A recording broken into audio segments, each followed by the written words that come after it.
let us ask Dr. H.G. Manjunath Kumar, who is a government physician, to throw some light on this, whether we are dispensing homeopathic medicines according to the principles.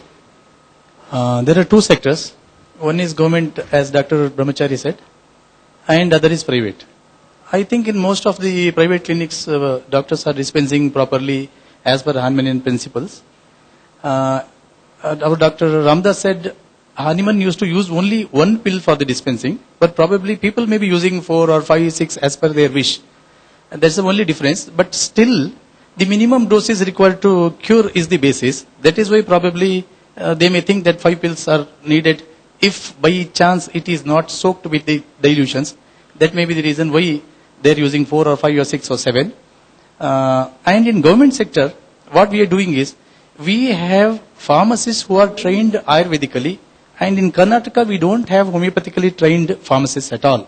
That is the reason why many times when we ask them to give 1 dose or 3 dose or 4 dose, they give 15 dose or 20, 30 doses. Many times this happens.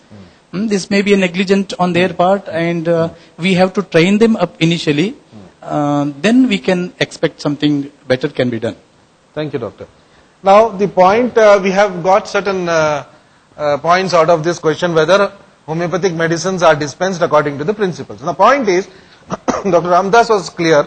He was telling that single dose, and it has to be packed in sugar of milk, and this is what is being explained to us during our study course. Now here, I would like to throw some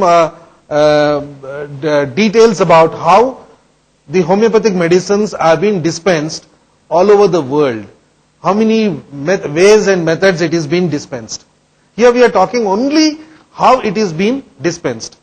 Now, for example, as you are all aware, most of it we are all doing it as private practitioners, as Dr. Manjunath said, government, and as Dr. B.T. Rudresh also said that we have been dispensing. Like now, let me just read out some of the modes in which we are being giving these homeopathic medicines. We are packing these homeopathic medicines to the patients. As you are all aware, many doctors, they give it as dilution itself. They will ask them to take it in drop dose, mix it in water or directly. Many of the doctors, you have seen them putting.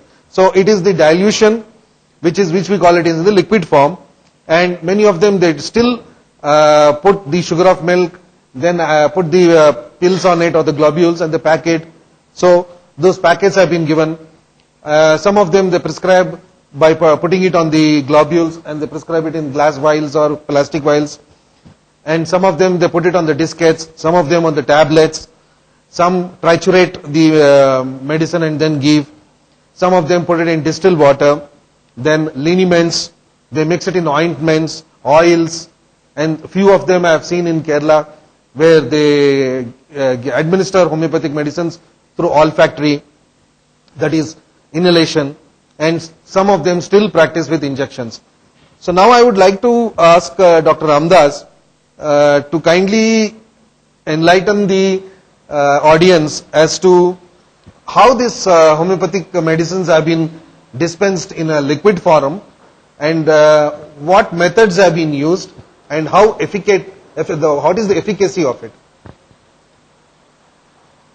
See, this has originated right from Hahnemann's time. If you go back to the history, where he initially started with dispensing of medicine in watery doses, when he mentions about the plussing system, plussing methods. So, of course, I am sure that you are all aware what is the advantage of plussing method, and so whether I need to go into the details of that. I think each of us have an experience, especially in those cases where you feel the susceptibility requires a elevation, a stimulation, or where the patient is highly sensitive, like in idiosyncratic cases, where you expect that there is going to be an aggravation. The plussing system of medicine is more helpful. This is one of the commonest thing that is being used. And the other concept that has come across is the dilution system. Dilution is not the same as the plussing system. In plussing system, what you normally do is you prepare the solution, in let us say 4 spoonful of water. Out of that you take 2 teaspoonful, add another 8 to that and shake it thoroughly. So it is a succussion which gives rise to the next higher potency. That is flushing method. Whereas in dilution you take 2 teaspoonful, add to another 2, take 2 from that, add to another 2, where there is no question of succussion. See, again the concept of succussion and trituration were the two process which increases the potency. This is not exactly an increase in potency. This is just a dilution where the sensitivity of the individual is taken care of. Okay. That is, these are the two major concepts in which the liquid the dispensing is carried out.